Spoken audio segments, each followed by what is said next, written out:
All right, so on today's agenda, I'm going to go over the finishing up of this mini room, and then the next assignment you can start planning for. So by the end of class today, you should have your mini room done, turned into the servers, okay? Last time we went over just adding some lights to the scene, and then adding a camera, correct? Yes, okay. We always want to keep our stuff organized. When I grade this, I look at down here in the bottom where you have your materials. Every material you have down here should have a name on it. Okay, so if you have 75 materials, each material should have a name. Over on the right side where you have all your objects should have names too.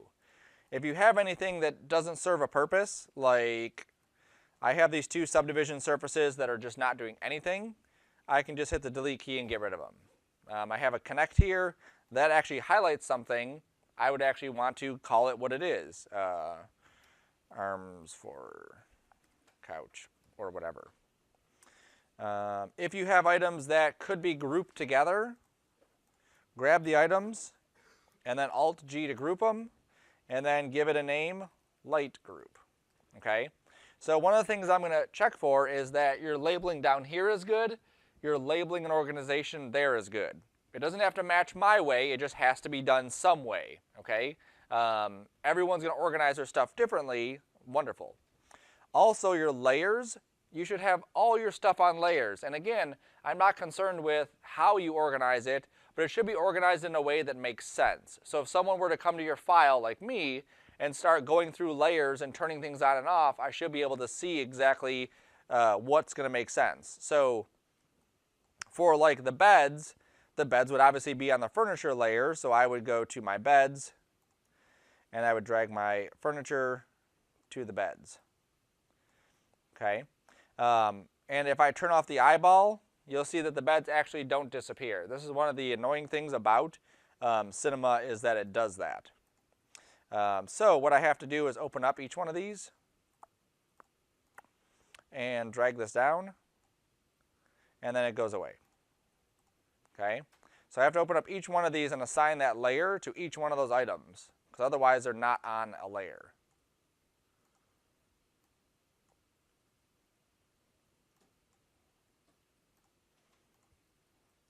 All right, so all of your objects in your room should be on some layer. That layer should be named. I would also maybe make a layer that says rendered items, and I would throw things like my cameras and my lights onto that layer.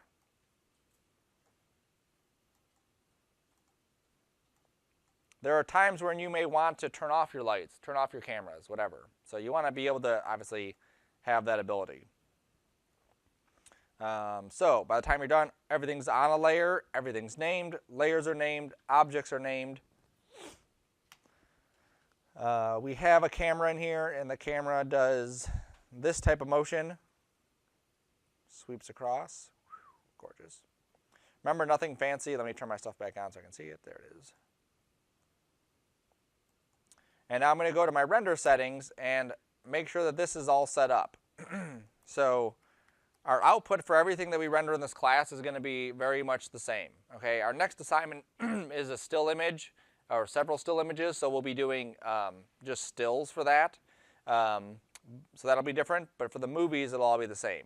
Okay, 960 by 540. On your little cheat sheets, also 960 by 540. For the frame range, I'm going to do all my frames, so that should get me 150 frames. I'll go to save. I'll tell it where I want to save these. So this is going to go in my mini room, inside renders, and I'll call it Sarcona Mini Room.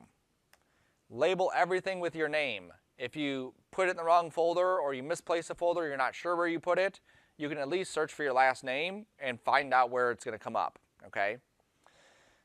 Leave these as TIFFs. That's perfect. Depth at 8-bit is fine. Name here, we need to change to the bottom one, which is name.number.extension. And while this is thinking, I'm going to open After Effects. We don't need to worry about multipass. We do need to go to anti-aliasing.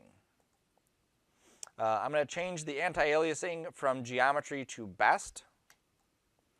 And I'm going to change my filter from cubic to Mitchell. And that should be it. I'll verify just by going through the other ones. Yes, everything looks gorgeous in all the other ones. Okay. So the only thing I changed here was our output. Make sure we're rendering at the 960 by 540. Make sure we're rendering the correct amount of frames. Under my save, I told it where to go, and I changed the name to name.number.extension. And then for anti-aliasing, I set it to best and Mitchell. Okay? Every time you come into this render settings, those are the basic settings you're going to set up. As we go further on, we will get more complex with it. It does help, especially you. If you do this one time, so even if you have to follow the video, make sure everything is double checked and everything is perfect, take a screenshot and print it out, or take a picture with your phone and save it. That way you always have it, because these settings here, if you don't set it up correctly, can be the difference between your render working and not working, okay? So you always want to make sure that these are set up perfectly. How many animation students are in the class? Like for 3D animation or motion graphics? 1? All right, 2. For that, as you go into those other programs, it's the same thing.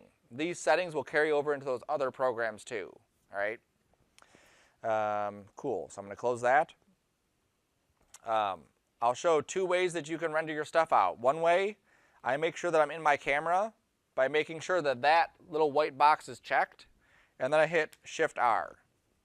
This opens up the render viewer, or the picture viewer, and it just starts rendering each frame one at a time. The good thing about this is that I can see each frame as it's rendering, and I can verify whether I like it or not. So if something doesn't look right, my chair is floating, my textures aren't showing up, the lighting is not what I want it to be, it's blown out, it's too dark. Any number of things can happen from the time we intended to render to the time we actually rendered, okay? So far it's looking like it's pretty good. Over there on the right, you'll see frame 0, frame 1, frame 2, so on all the way down until we get to 150. So just by a ballpark estimate, how long does each frame look like it's taking? 15 seconds, perfect, right? Because you can see it right there. So how would I figure out how long this animation is going to take to render? Yep. So if I have 15 seconds a frame times 150 frames, it'll take 2250 what? Seconds. So we divide that by 60, so that will take 37 minutes, right? Long time. I have more lighting in there than you probably would have or could have. My geometry might be more dense than yours. I might have different textures than you. All of these things go into that render time, okay? But me knowing that it's going to take 37.5 minutes to render that out gives me an idea of when this thing will be done, right? So that if I do see something happening, I immediately need to address it and fix it and then start the rendering over again. So if I look at this render here and I see that my textures aren't showing up or my chair is exploded, it could happen, you want to stop the render immediately, fix it, and then render it again. You don't want to wait until the end. Okay, so 37.5. So that's how long that's going to take. I'm just going to stop that for now. The other way to render your stuff out is to go to Render and then add it to a queue. Now, just like a, sure, I'll save it. Just like a print queue or anything like that, you can load jobs in there and then have everything run at once. So in this case, we have one camera. Let's say that we had 10 cameras, okay? If we wanted each of those cameras to render out separately, we could have a different queue for each one of those cameras and different settings for each one of those cameras. Okay, there's not really a need for that in this assignment. Shift-R for most of our stuff will be sufficient. But what we also get with this is we can specify which camera. We can also choose different settings. And then we can also specify different locations if we want different locations for things. Okay, when we're ready for it, we can just hit go, and then it starts. Now with this one, we don't see it as it's rendering. Sometimes, I don't know if it'll show it here, it should. Sometimes it'll show a rendering right here in that window of what your frame is at least looking like. Yeah, there it is. As a small version. It's hard to see. You don't get the big version of it, but it's there, okay? Now, if you wanted to render it like this, this will actually go sometimes a little bit quicker, okay? Because it's not rendering a big image and using up the computer's power to render this big image, it's only rendering a small image that we're viewing, it may go a little bit quicker. It also gives you an estimated time, so we don't have to worry about calculating ourselves, it's right there. But we can always go into our drive, 2510, Miniroom, renders, that's where I put it.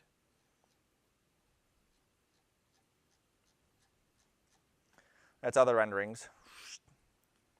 That's other renderings also. All right, hold on, where are they at? They're in here somewhere, usually they're in the middle. Playing.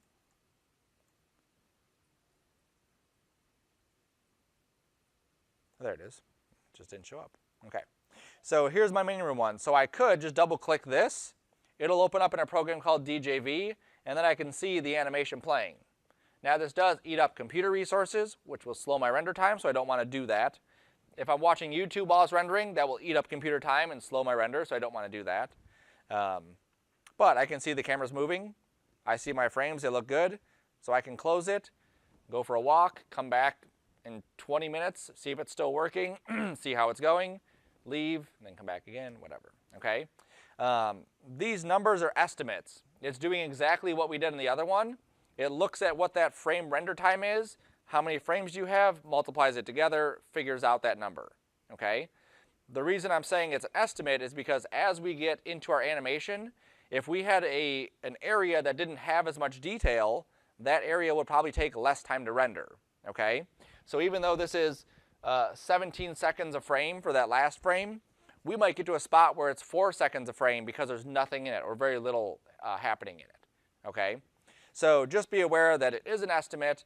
That 36 is not locked in. I could hit a frame that could make it go 3 hours. I could hit a frame that makes it go 3 seconds, okay? So just be aware that that is a ballpark figure. All right, I'm just going to stop that.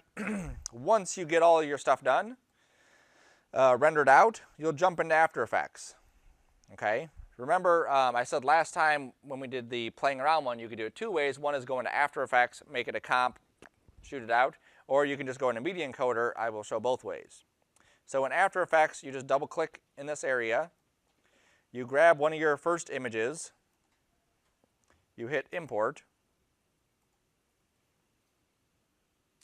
And then you drag this down to the new comp. This is an assignment for 2540, which is our animation class.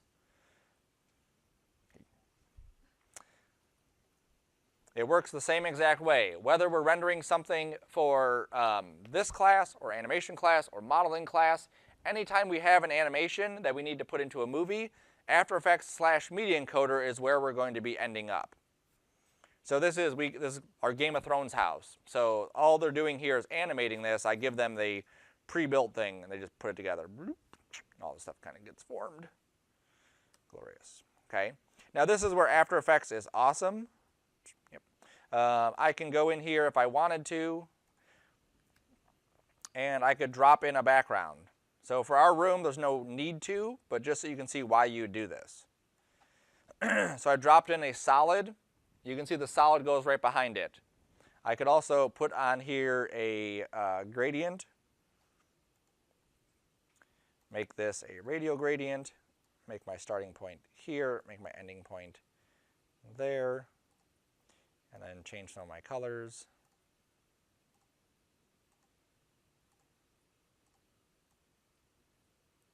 That looks pretty hideous. Let me change that first blue color.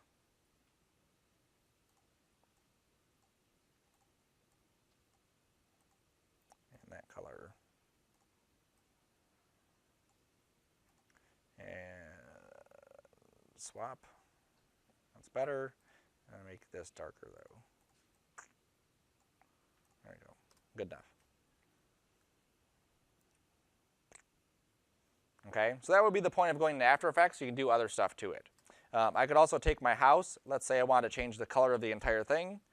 Just like Photoshop, there's color correction tools. I can go to hue and saturation, shift the color. Now there's a completely different color of my scene. Okay. So once I'm done in After Effects, I go to Add to Media Encoder Queue. What this is going to do is it's going to take this project file and open it up inside Media Encoder. Once I'm inside Media Encoder, all I have to do is choose a location, verify it's H.264, and then hit OK. On these computers, if you remember from last time, Media Encoder takes 4 minutes to open up sometimes. So just be patient, just let it do its thing.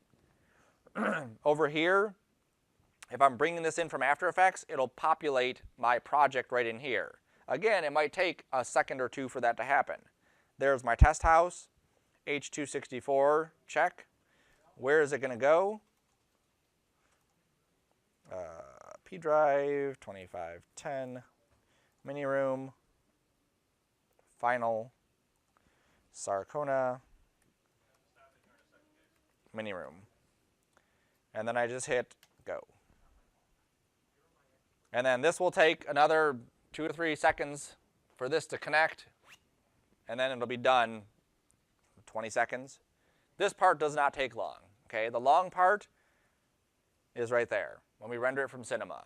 This part, like if you've ever watched any of the behind the scenes of Shrek or Toy Story or any of those, sometimes it'll say they spent 3 hours or 3 days on one frame for one file for this movie, right? So that's already done. So the After Effects part is done. So now if I go into my final folder, there's my movie. Bloop.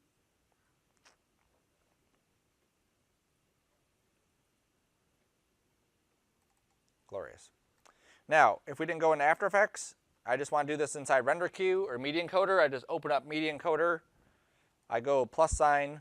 I find one of my images. Let me go to my P drive. 2510, mini room, renders. This is just something I did. I make sure I click on one file, make sure TIFF sequence is checked. What? All right, I'll pick something else because it didn't like that for some reason. I will pick my playing one. TIFF sequence, open. There we go. Make sure it's H.264. Make sure I put it in the final folder. And then make sure I hit play. Bless you. And that's it. Okay? So this part will not take you long. This part will. So as you're hitting that Shift R as you're doing your test renders, just keep in mind that that's going to be multiplied times 150. So if you see your render time is creeping up, maybe it's time to like reduce the lighting in the scene. If you have 10 lights in your scene, maybe go down to 3 and see if you can get a good enough lighting. Okay? Or if you have textures all over the place or everything is super reflective, if I take this material and I make it Beckman and I take the roughness out and I take the reflection up, that's going to be really reflective. That will take more time to render out than a straight up plastic one. As will if I were to take this chair and go to transmission and make this glass. It is alphabetical order. Okay, that will make it take longer.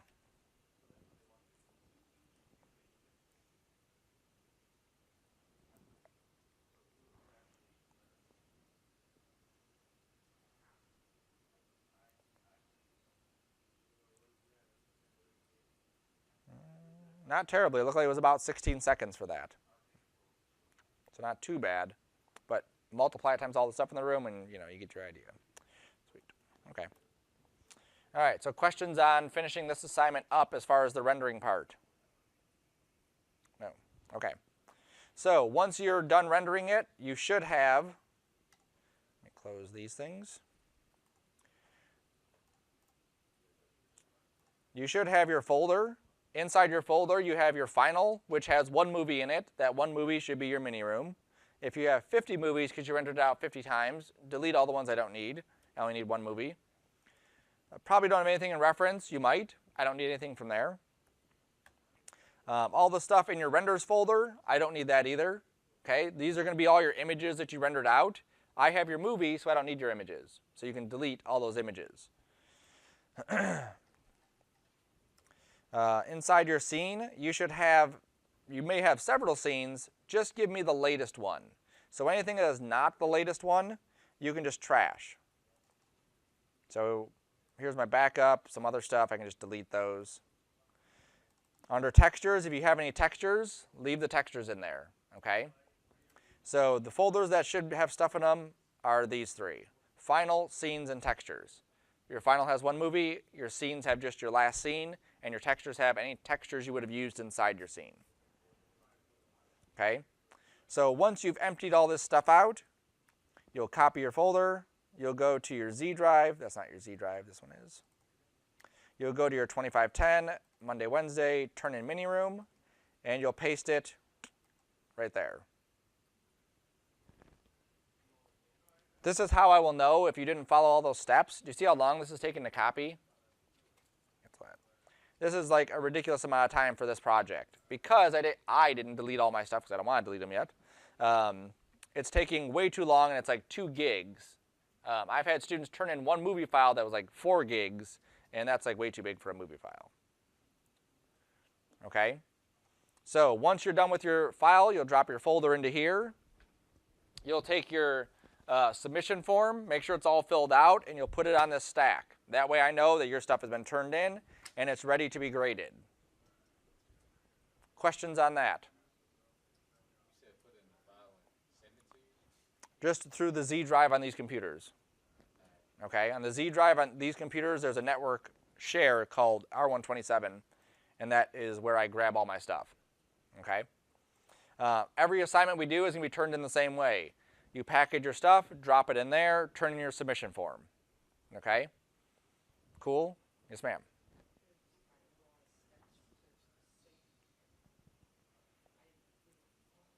Yeah. Well, I recorded it too, so you can always go back to that, to the recording, and go slower through those. The biggest thing is make sure Cinema is organized. Everything's labeled on layers. Make sure you have a movie file. Make sure you have your scene, and make sure you have your textures.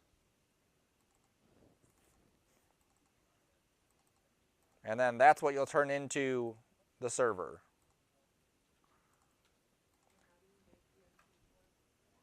I'm sorry, what was that?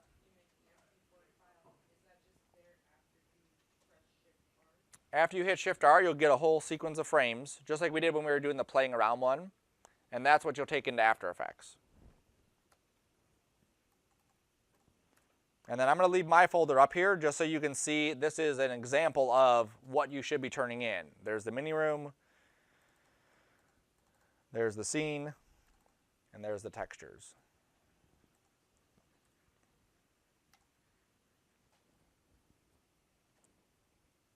Cool.